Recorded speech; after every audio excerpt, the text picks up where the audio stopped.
the dark truth. Thank you guys for tuning back into episode 3. We're so thrilled to be back here, and I'm so sorry you guys missed us last Friday, but we are here. It is Thursday, so cheers. Cheers. Thursday, huh? That'll do it to them. But we are so happy to be back here. Today we'll be discussing a very sensitive but a very interesting topic, which is postpartum depression. For those of you that do not know, postpartum depression is a very common medical condition both in men and women during and after pregnancy. Today we will be speaking about the postpartum depression in men. We found it very interesting and intriguing that men experience postpartum depression as well, being that men don't really display their feelings. Men usually cast themselves aside when they're feeling some type of way or, brush it off. So we wanted to bring light to men that are dealing with this condition, this medical condition that is okay to deal with, and we want you guys to know, yes, and very common. We want you guys to know we are on your side. Absolutely. We're proud of you. We are here for you, men and women. Yes. And this is a journey that, believe it or not, we all go through. Absolutely. At some point in our life. For every 1 and 2 men, one of them go through postpartum depression. If you're a woman, if your spouse, if your girlfriend, if your fiance, if your partner is going through postpartum depression as a woman, you as a male will most likely experience what she's experiencing as well. Due to the fact that these hormonal changes, this whole new experience, this whole new journey that you don't know was at the end of the line, which no parent does. We don't get a manuscript, so. Like we said, we're extremely proud of every parent that, still puts their foot out there and goes above and beyond for their partner and their child. So again, today we'll be getting into details in regards to postpartum in the male population. So last week we had the wonderful opportunity of interviewing 2 mothers between the age of 23 and 28. Both with their partners, so they were able to correlate and give us insight on their day-to-day lives with their partners, how they're feeling, how they're reacting, as mothers, how they're doing. So we gave them a beginning survey at the beginning of the questionnaire, which this survey would entail if they're going through postpartum depression or not. So like we mentioned before, the mother of 3 came out with no postpartum depression at all, and the mother of 1 came out with 23 points of postpartum depression, which was out of 30. So she was high risk. Absolutely. And we also took the surveys ourselves, and we were unaware that we both are going high risk postpartum depression, which is very normal because a lot of the questions that were asked to us was about our day-to-day lives, how we react to things, if we lash out, and that automatically means you're going through postpartum depression. And just a side note, postpartum depression is something that you can deal with from the time that your baby is inside your womb until your child is maybe 3 or 4. There is no telling the time frame. They usually say that postpartum depression is only supposed to last for 2 years. But true. Yeah, being a mother and being a parent, we can see and understand that sometimes things drag on a little bit longer, feelings, because every day is a new challenge. Absolutely. Like Ala said, being a parent does not come with a manual. There is no manuscript. People might advise you as to, this is the way that you should do this is the way that you should do that. Absolutely. But according to yourself, your feelings, your morals, and everything that you have been through in your life, there is no perfect way to do this shit. Absolutely not. Fucking comes out the way that it does. So this is why today we want to speak about postpartum depression both in men and women, but mainly men, because scientific proves that when men are going through postpartum depression and they're unaware, self-aware, they don't speak about these feelings, it tends to affect the woman, the child, and themselves in the long run, at the moment, in the home.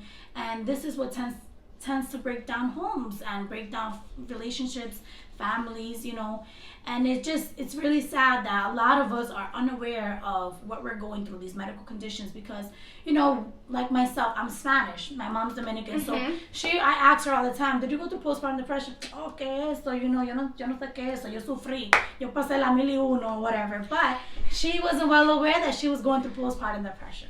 And so, I also feel, as individuals, we always want to have our best foot forward. Exactly. So in a sense, you never want to speak about when you're down or bring to light in yourself, oh, right now I'm down, right now I'm going through something, because we always think, in the long run I'm going to be better. But if you do not address a problem from the root, how they say, or from the beginning, then how are you going to grow?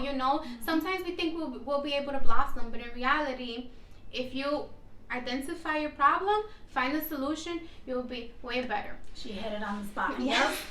So we're gonna continue to talk about the interview now. So we asked both ladies we asked them 10 questions, and I have the questions right here.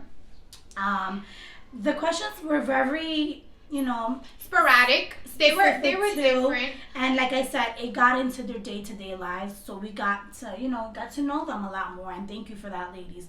But the reason why we interviewed ladies to find out if the male population does go through postpartum depression and not male is because when you're with your partner tends to realize these new behaviors that come forward when you become a parent.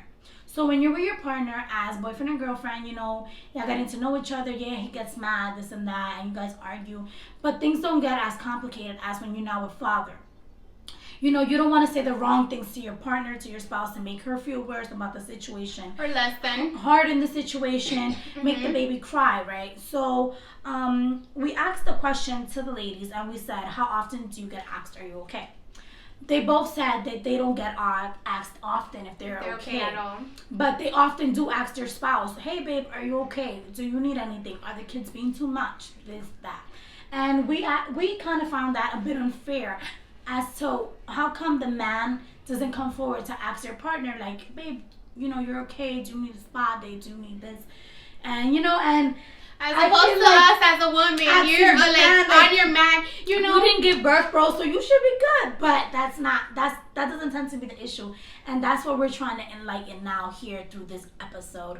We want to bring light to males' postpartum depression because it is something that is happening and is important. When you're trying to build a family. Yeah, absolutely. Yes. And this question as well, even before we did this interview, I had asked some men, do your friends ask you if you're okay? And they said yes.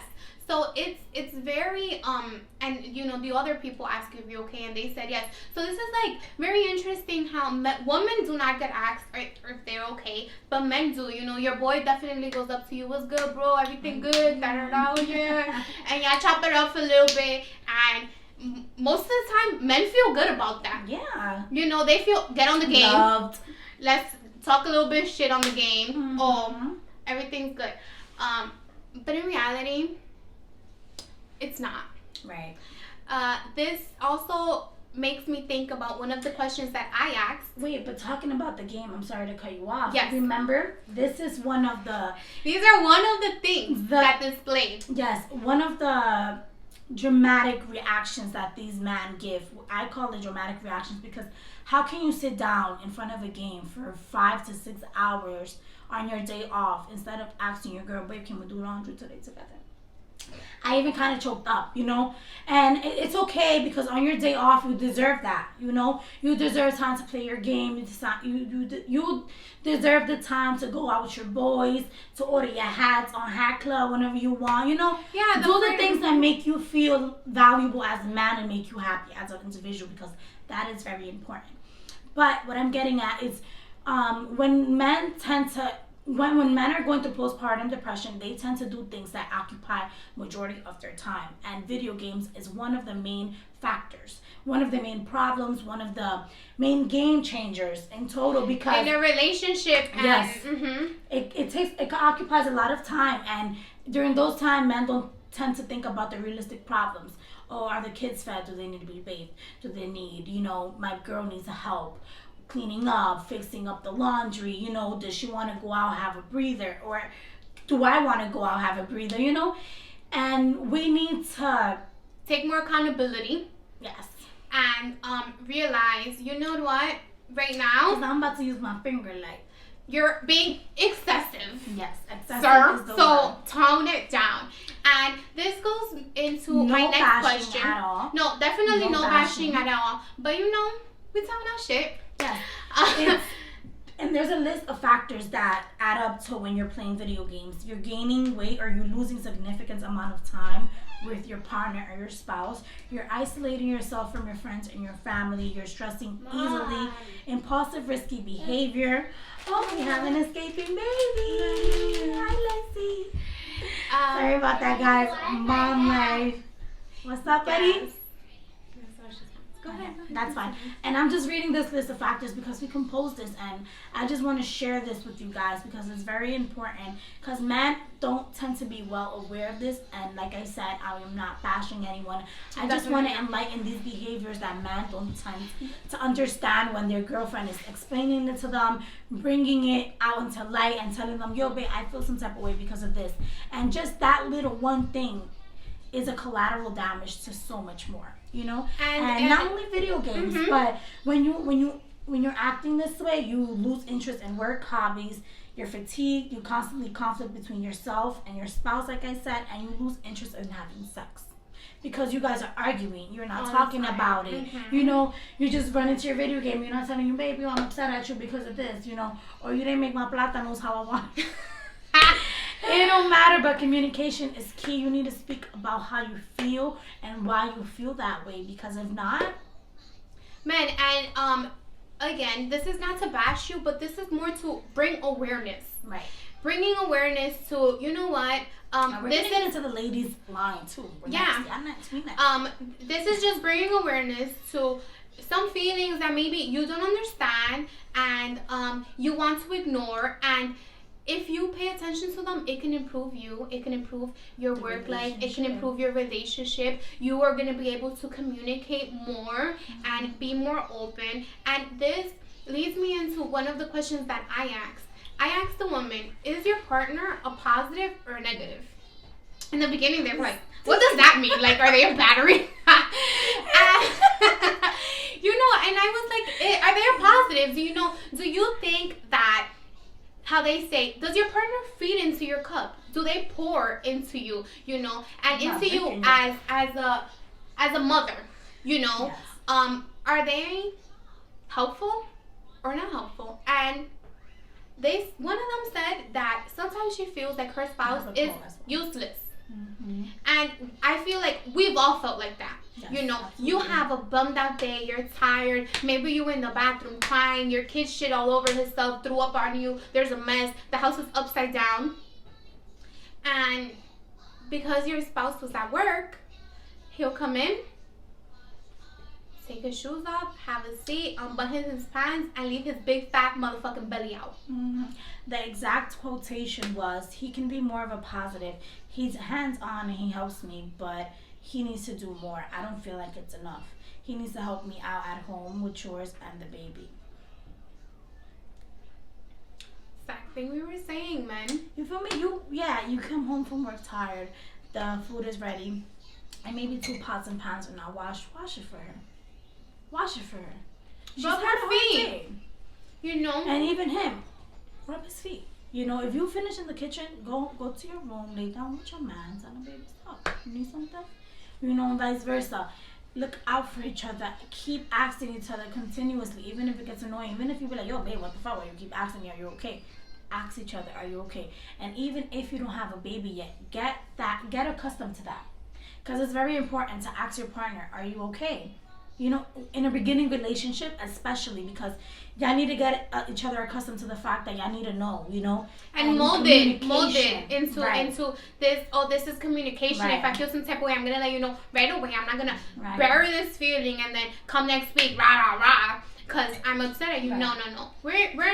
We don't want to normalize that, because that is not healthy. And that leads to very toxic relationships and situations that sometimes we don't realize that we are leading ourselves into, you know, and exposing ourselves into, because we don't want to be truthful. Absolutely. One of the other questions was leading to that truthfulness.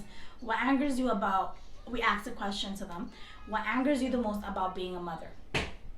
One of them responded, quotation, lack of patience.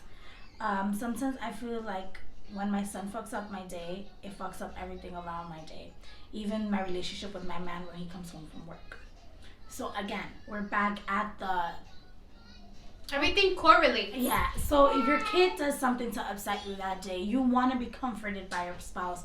You want to be comforted, and and your spouse to tell the baby, don't do that again, or etc. And you just when I asked that question, I was just like, I was waiting for a normal response.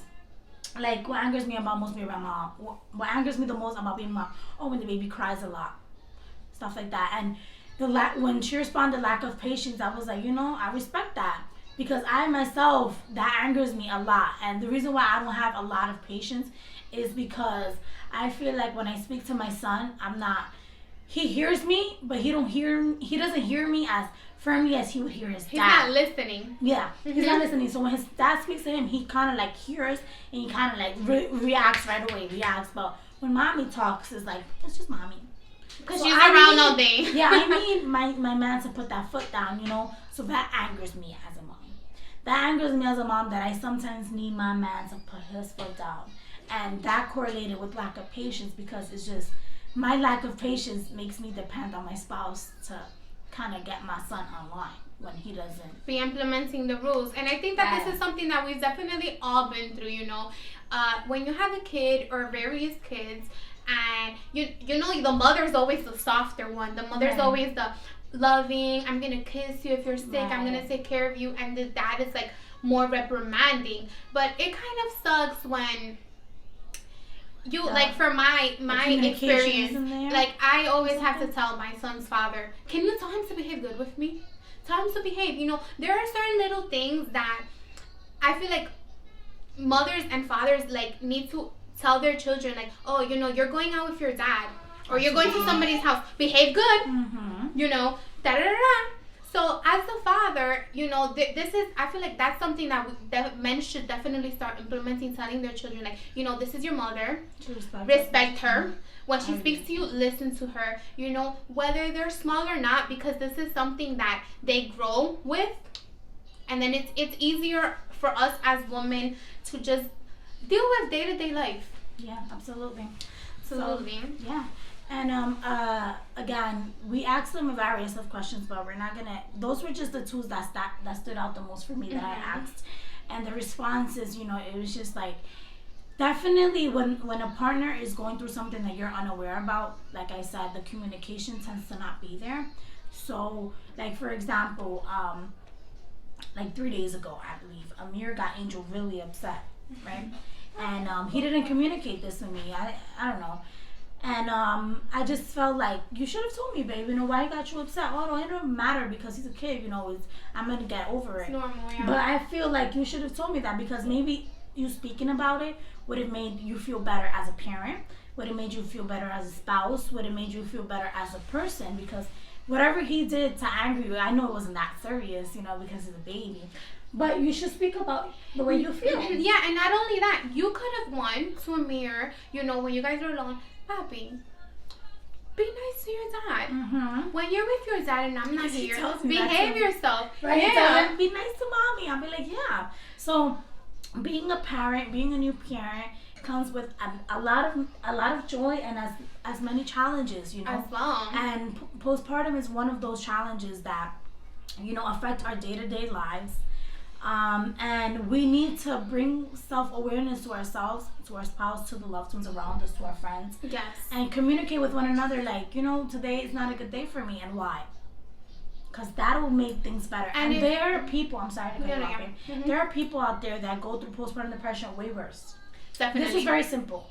They think about harming themselves, harming their child, not wanting to live anymore, questioning themselves day to day, night to night. And I am so sorry that you're feeling that way. I want to send prayers your way, and I really do want those people that feel that way to reach out for some guidance, to counselors, hotlines.